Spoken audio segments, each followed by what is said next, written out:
Well, yesterday, Camilla, we were asking of the UK election, is this the best we can do? Well, let's turn to America, where that debate is on steroids after the first television debate ahead of their election in November between Joe Biden, the president, and his challenger, of course, former President Donald Trump.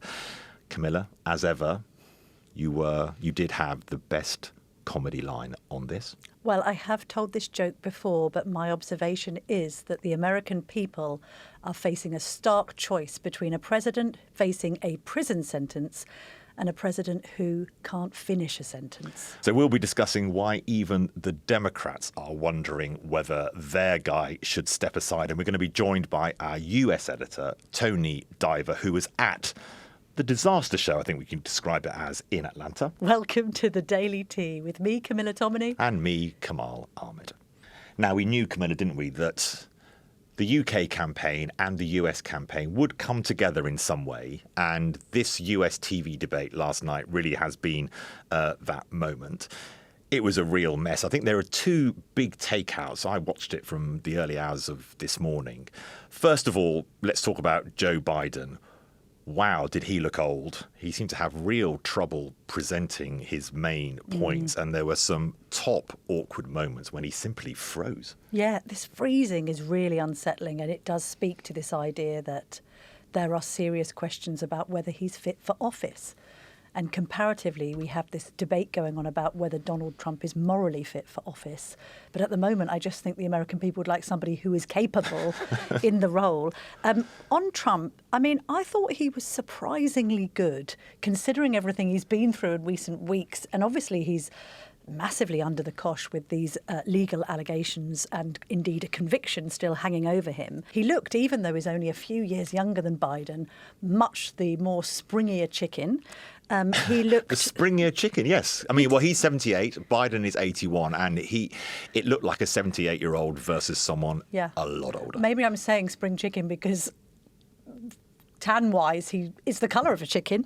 And at the end of the day, when the polls are that tight, and they were that tight last time round, and as we have discussed in podcasts before, it's all resting on the result of a few American states. Actually, I don't know. I mean, the commentariat is saying, is that debate the night that Biden lost the election? You've got Democrats today. Some of them are coming out and papering over the cracks.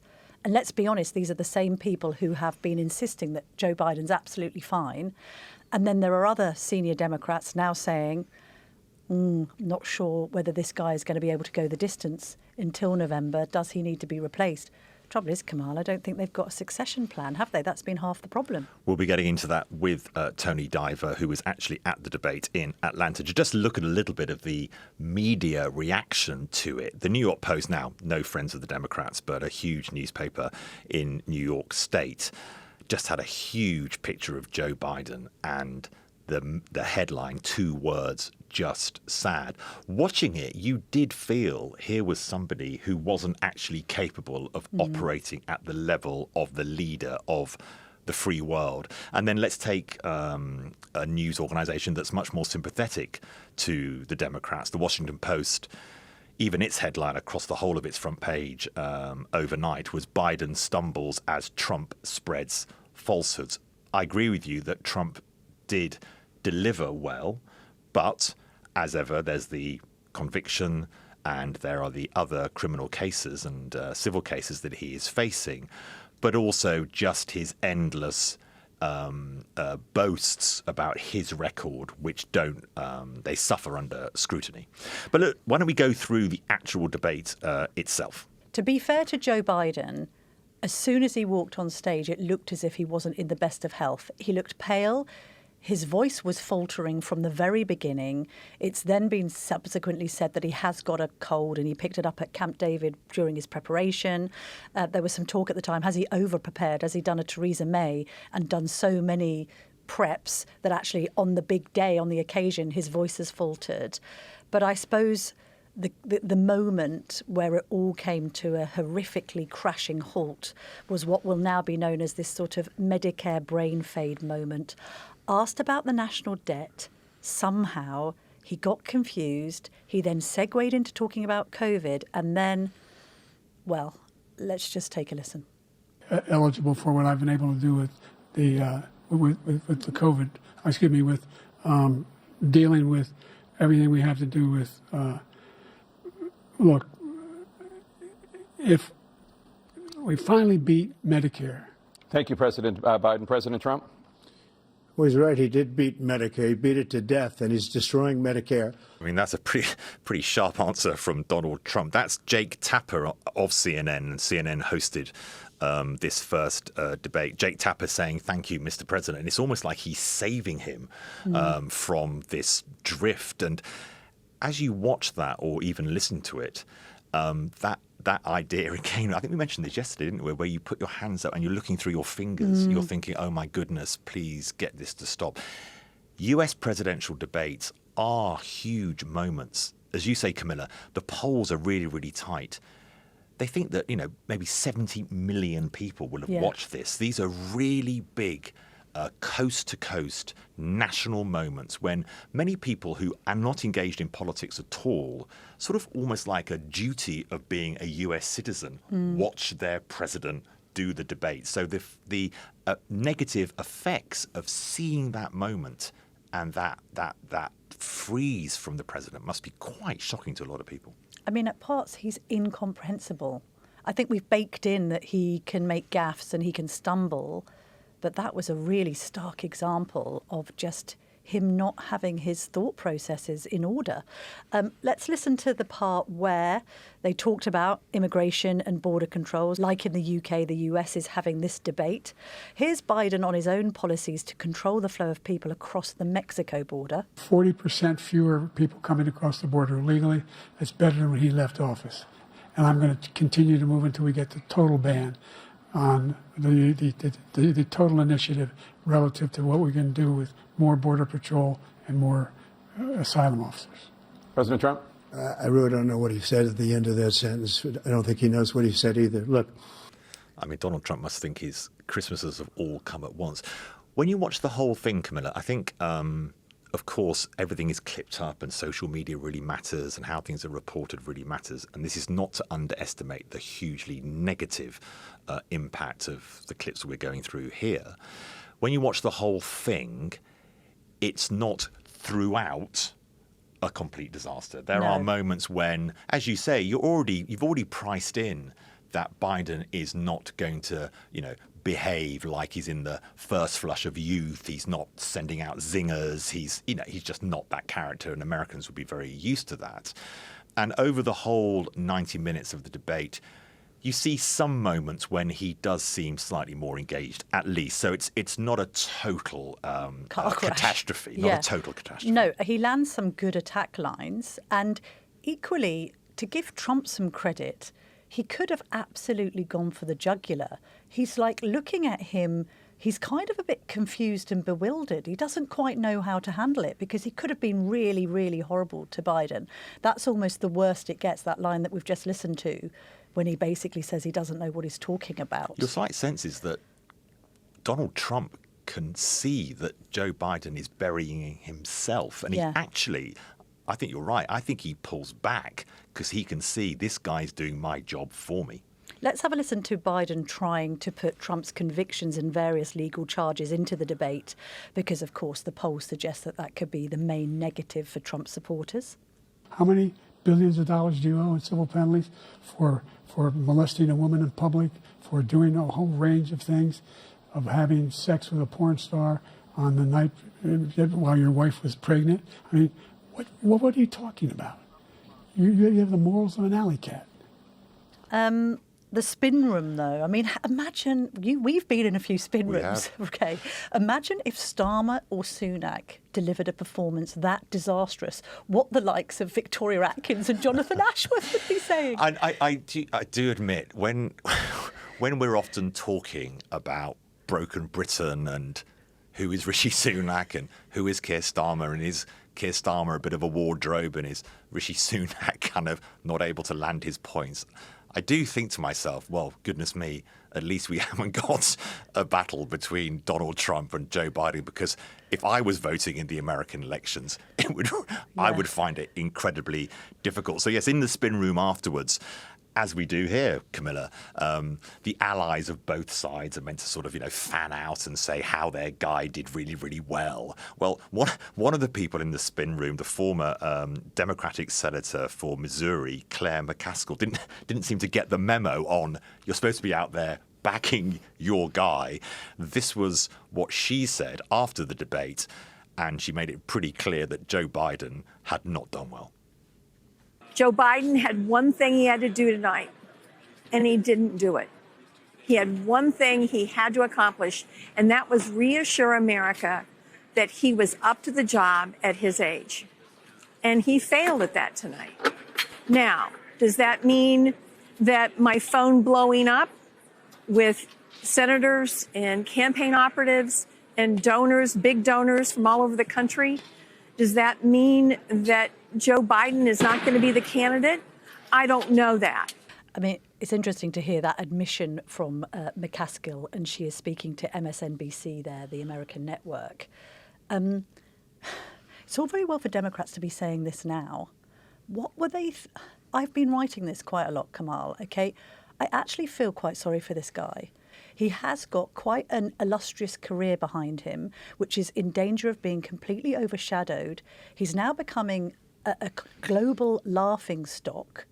And Democrats have stood by and let this happen. Like, what did they expect?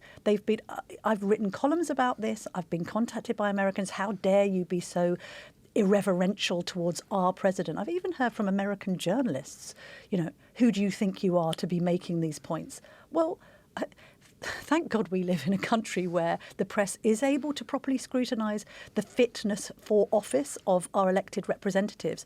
Lots of Democrats and lots of Democrat supporters and Democrat-leaning journalists have been complicit in what happened at that debate. Absolutely. In my job before I joined The Telegraph, I was in America for a week every single month. And I remember I was involved in an interview that was done with Joe Biden where it was clear, his infirmity was really clear. And I raised it. I was in New York most of the time, so a very Democratic city. I would raise it at dinner, at meetings. It was not the done thing in polite society in America to question the abilities of the American president, even, as you say, even if you were a journalist. And it is amazing how the debate would be so different here. Let's just take a few of our readers' points. I wanted to pick one up, which was Chloe Gudgeon, who makes a point similar to you, Camilla. She says, I honestly think it's cruelty to Joe Biden at this point. Cannot understand his backers, especially his wife, supporting his bid for 4 more years. It has been patently obvious for a while now that he has health issues and simply isn't capable of carrying out the role of US president for another term. Why aren't they taking him out of the race? And as well as protecting him for the last 4 years, they've also been so busy, the Democrats, trying to find Trump guilty of all sorts of things and remove him from the political scene, that they haven't cultivated a successor. And that's also why they're in this mess. Tony Diver, our US editor, joins us from Atlanta. Looks like you're in your hotel room there, 5 o'clock in the morning, Tony. We're very grateful for you dialing in to the Daily Tea. Tony, take us there. What was it like having a ringside seat? Well, the setup was quite interesting. As we know, the rules on this debate were very strict. There wasn't allowed to be a studio audience. The Biden campaign had insisted that there was no one in the room watching the two of them. And so we were set up across the road. It was held at a university campus, so we were in what I think was probably a basketball court originally, but had been transformed into a CNN spin room. So media was set up all around the outside where you might sit watching a basketball game. And the court itself had a red carpet rolled across it and had been turned into this spin area where CNN had got a studio set up, and various people from both campaigns were wandering around to talk to journalists and try and spin it for their map. And how did that spinning go, particularly for the Democrats, after the debate, Tony? Yeah, there was quite a difference, it must be said, between the spinning before the debate and after the debate. So beforehand, I had a chat to a couple of Biden campaign people who basically said, we're not expecting this to be too much of a big deal. It's going to be a bit of a non-event. We don't think it's going to move the polls too much, but it'll be a good opportunity to get out there and speak to some American voters. About 70 million of them were planning to tune in, we thought. So they were saying it's a good opportunity. By the end of the night, there were very few Democrats around doing any spinning. It seemed that they hadn't really managed to convince too many people to come out and bat for them. And instead, it was just Trump campaign people wandering around, grinning from ear to ear, looking extremely happy with how the whole thing had gone. By the end of it, I would say the mood from Democrats was terrible. Everyone was feeling thoroughly depressed, really, at having just watched the president give the performance that he did. And among journalists, there was a feeling, I think, of shock that it had gone quite as badly, because there had been so much speculation from us about the possibility of Biden making a gaffe, because it's always a risk with this president. And what happened was some of the worst gaffes that we've seen from him ever. It was watching it from this side of the Atlantic. It's interesting what you say, Tony, that it was actually President Biden who had insisted there was no audience. But he walked on as if he thought there was an audience. He said, "Hello, folks," and he sort of waved, and presumably he was just waving to the two presenters of the debate. Tony, how important are these debates because President Biden in the presidential election, because President Biden actually pushed to have an early debate, but surely they must have known, given what we've seen of President Biden and the age issue and this idea of freezing and halting, he presents himself as older than his actual 81 years. They must have known that there was a very high risk. Why did they decide to go early? Well, I think that was part of the calculus, actually. I think there was a feeling in the Biden camp that if you go early and it does go horribly wrong, then you've still got months to recover it. I think had they held this debate in September or October, which is when they normally take place in a normal presidential cycle, the damage could have been much worse. I think the Biden campaign will today be feeling like they have got a few months to try and make up for this. They've got an opportunity to get Biden out there and try and prove to people that he's not like this all the time. But I think there will be some questions about whether or not the second debate, which is currently planned to be held on September 10th, will be a good idea, because, I think they've learned from last night that these things are very high risk, and that the possibility for damage to the campaign, to all the work that they've been doing, is very high. Another incumbent leader who's gone early and is maybe regretting it. Tony, just in terms of the response in the room from the Democrats in the audience then, of that spin room, what was it like? Were people silent? Did people have their heads in their hands? What were they doing? Were there any audible gasps? Because it was a very, very awkward watch, even from the UK. So if you're supporting this guy and you're seeing him on a platform flailing, it must have been so uncomfortable for his nearest and dearest. We didn't have any access to the Biden entourage while the debate was actually going on. They sort of all turned out afterwards in order to talk to the journalists. But I have to say, in the room, and it was a big room, like I say, it was a basketball court, so it was a huge room. That 2 seconds when he was answering the question about the national debt, where he completely froze and was just unable to complete a sentence, felt like it went on for years. There was just shock among people watching it, I think, that he had just not been able to finish what he was saying. And then he tried to restart his sentence, and then he was cut off by the moderator, and Trump came in with a quip straight away. I think there was, the people had their head in their hands. I don't think people could realize quite how badly that question had gone. And I think people realized immediately that the ramifications of that would be absolutely huge.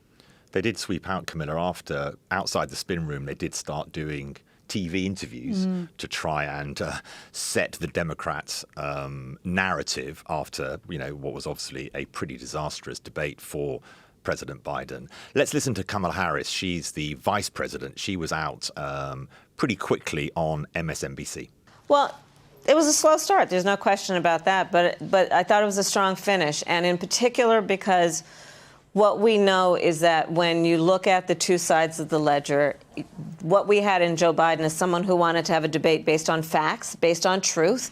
And in Donald Trump, we had what we have come to expect, which is someone who's going to push lies and distract from the reality of the damage he has created and continues to create in our country.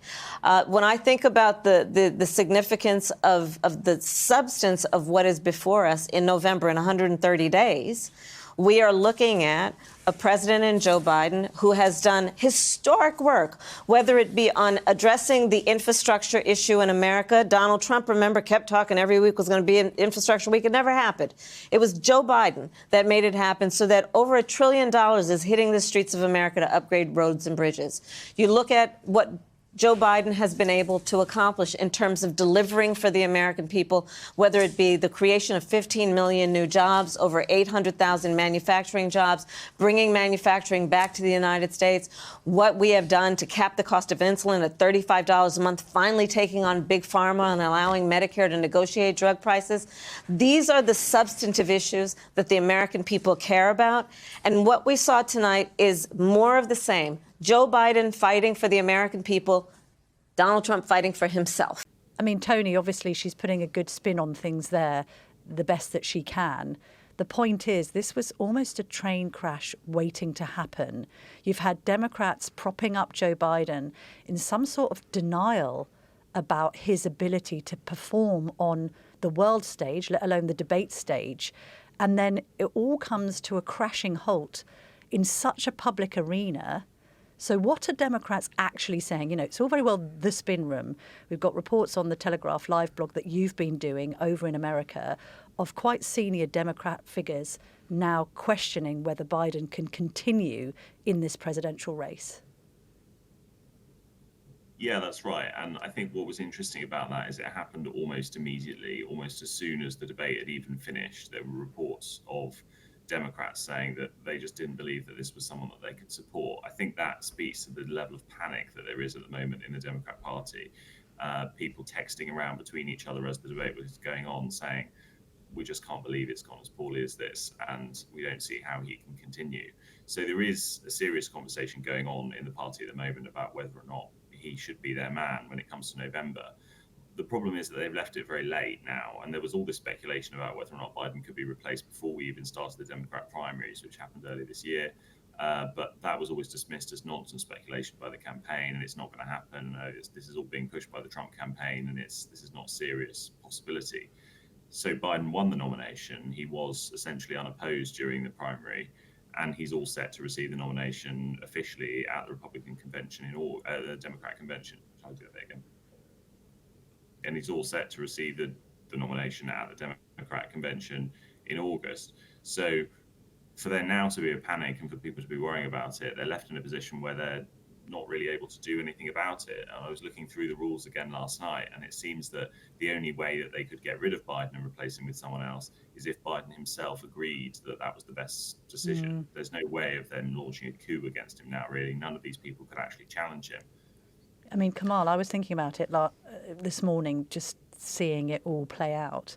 And I was thinking, ultimately, who can give him that tap on the shoulder? It has to be his wife, Jill, doesn't it? Well, she came out, defending him and saying, it was a great performance.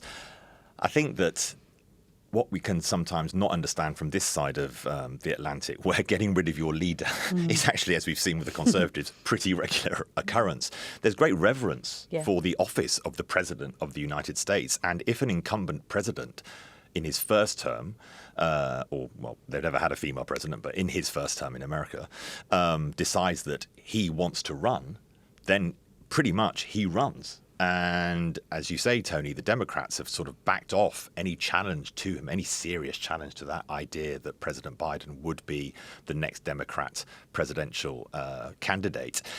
Obviously, there are names, of course. I mean, Kamala Harris, we've heard from. She is the vice president. And if anything actually happened to President Biden that meant he was incapable of being president, she would be the next president. You've got Gavin Newsom, the California governor, J.B. Pritzker, the Illinois governor, and Gretchen Whitmer from Michigan. These are all seen as pretty good performers. Kamala Harris is quite Marmite-y. She speaks to the Democrat base, but there's worries about that she doesn't speak to broader America, the type of people that may vote Trump, that they need to vote Biden. Kamala Harris sometimes struggles to connect with them. Governor Newsom was actually he's an impressive performer. He was actually in the spin room, and he was playing it very straight for Biden. Let's hear him. Well, I think it's unhelpful, and I think it's unnecessary. We've got to go in and got to keep our heads high. And as I say, we've got to have the back of this president. You don't turn your back because of one performance. What kind of party does that?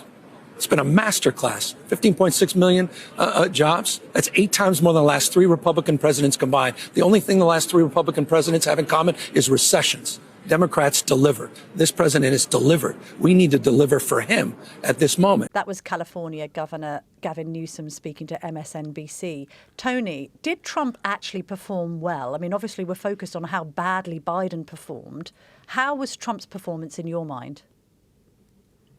I think Trump did better than people were expecting, actually. And you've got to remember that Trump has got form on these debates. In the 2020 presidential debate, he came out very aggressively. He talked over Biden for the entire time. He made it very difficult for anyone to understand what his points were. And he really kind of projected this strongman image, which we find actually polls very badly with voters. They don't like a candidate who wants to just sling insults and not talk about policy. Last night, Trump did manage to keep most of that to himself. He talked about some policy issues. He talked a lot about tax. He talked about abortion, and he gave fairly decent assurances, I would say, to moderate voters on his stance on abortion. He talked about the war in Ukraine. He said he didn't think Putin's negotiating position would be acceptable to him in an attempt to end the war, which has been another big concern of moderates. So I think Trump did a very good job, actually, of keeping his worst instincts under control. And projecting an image of someone who could be a president again. But then again, it was Biden's debate to lose, really, and Trump didn't have to lean in and do those kind of attacks because Biden was doing it to himself. It was interesting as well for Trump. I was going to just say, sorry, it was interesting for Trump to go into the debate saying, oh, CNN's already biased, this is all nonsense. And actually, he was favoured by CNN's decision to have the microphone muted when the other person was speaking. So previously, we'd had Trump talking over Biden and seeming very overbearing and living up to the kind of worst of his reputation. Because he was actually physically silenced, funny enough, he then ends up looking better, Kamal, because he isn't mouthing off all the time. And the other thing that added to the advantage for President Trump, and I agree with you, Tony, I thought his performance was pretty strong, was that he wasn't fact-checked. CNN had made it clear that the fact-checking was to be left to the other performer, i.e. President Biden. Now, President Biden was struggling to actually remember his own lines, let alone fact-checking his opponent. So the two things, I think you're right, Camilla, the agreement to the muting, but also CNN had said as a policy, we are not going to fact-check their answers by answer. So there was very little challenge from the moderators to President Trump, and I think that helped him. I think, Tony, you caught up with Vivek Ramaswamy, I think, after he was obviously one of the possible candidates on the Republican side, but was beaten very, very easily by President Trump for the nomination for the Republicans. Let's just hear, Tony, your discussion with Ramaswamy. I think he actually had a lobotomy beforehand. And I think what we saw is really a national security threat to the future of the country to say this is the person that's actually in charge of leading the United States of America. I think it was sad. I think President Trump came out as the unambiguous winner. I also thought that he landed some authentic moments that defied the media narrative about him, but actually landed with voters. When he talked about how he didn't have to actually be the one doing this, I thought that it was actually very honest. It was frank. It's true. And I think it actually landed. And so I hope that address some independent voters he hadn't seen so far. Question is, of course, Tony, what effect will this have on the polls? It's incredibly tight. We've discussed before on the Daily Tea when you've been with us about it comes down to 6 or 7 swing states, a few tens of thousands of votes. It's very, very close. How important will this debate be, and how important are debates generally in moving the polls?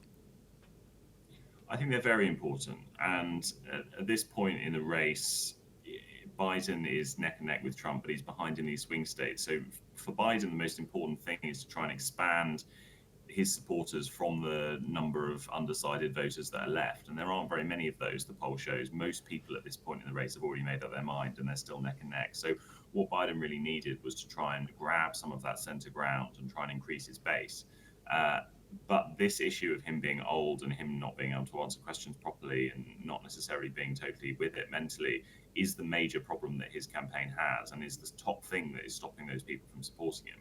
So I think it won't necessarily mean that his support goes down, because he does have a very committed voter base of people who support him, of people who don't like Donald Trump. But it will stop him from getting some of those undecideds in the middle, those Nikki Haley voters, say, from the Republican primary who weren't convinced about Donald Trump. And had been thinking about voting for Joe Biden. It's events like this that will stop them from doing that. And so I think what we'll see is Trump's ratings go up as some of those moderates swing to him. and we'll see Biden unable to get beyond the sort of 46% that he's at the moment. And with an election as close as this, I think that is the margin that really counts. So, Tony, is it overstating it to say that Joe Biden just lost the election last night? I mean, I say that because it harks back to that famous debate between Nixon and JFK. You know, Nixon sounded better on the radio. JFK looked better on the telly. He was suntanned. He was in an immaculate suit. He won that election. And sometimes we have known historically for US elections to be won or lost on a TV debate stage. Sounds nuts, but has Biden just lost it? Well, there's a long way to go still. And it was deliberately designed like that, as we've just discussed. It was always designed that there'd be enough time for him to get over it if it all went wrong. And I'm not sure that this is an election that will be decided by an individual TV debate. There's so much going on. I mean, not least all of Trump's legal problems.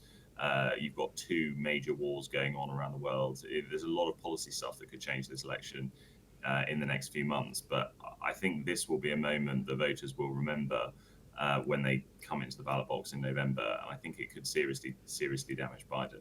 I mean, I was thinking back actually to the UK election debate, which we had earlier in the week, in which that member of the public sat up and said, well, is Rishi Sunak or Keir Starmer really the best option we have?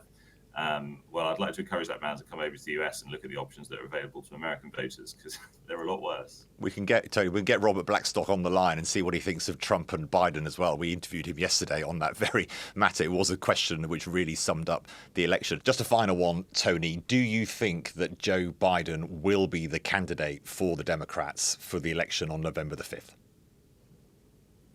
I think despite the best attempts of some of the more sensible people in the party, he will be the nominee, yes. I don't see how they can get rid of him, and I don't think he'll stand down. I don't think he believes that anyone else, apart from him, can beat Donald Trump.